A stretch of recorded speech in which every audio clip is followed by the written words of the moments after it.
জমি তৈরি করে রোপণ করা হচ্ছে ধানের চারা, তবে রোপণ করা ক্ষেতে পানির অভাবে মাটি ফেটে চৌচির।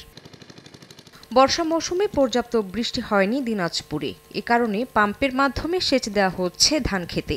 স্বাভাবিক সময়ে আষাঢ় মাসে 500 মিলিলিটার বৃষ্টিপাত হলেও চলতি বছর 350 মিলিলিটার বৃষ্টিপাত হয়েছে। জুলাই মাসে 328 মিলিলিটার ও আগস্ট মাসের প্রথম 12 দিনে 143 মিলিলিটার বৃষ্টিপাতের রেকর্ড করা হয়। বর্তমানে জেলা জুড়ে চালানো হচ্ছে 36,000-এর বেশি সেচ পাম্প। তবে বাড়তি খরচ হওয়ায় উৎপাদন খরচ বাড়বে বলে জানান কৃষক। খুব রোদ, খুব তাপ, জমি শুকাই ফাটে গেছে।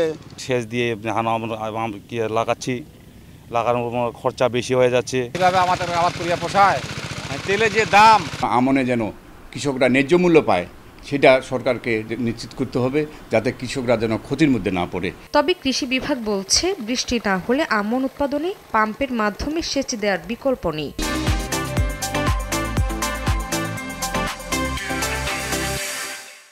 বৃষ্টিপাত যদি কম হয় বা একেবারেই না হয় বা হতে দেরি হয়, তাহলে আমাদের আবাদটা ক্ষতিগ্রস্ত করা ঠিক হবে না।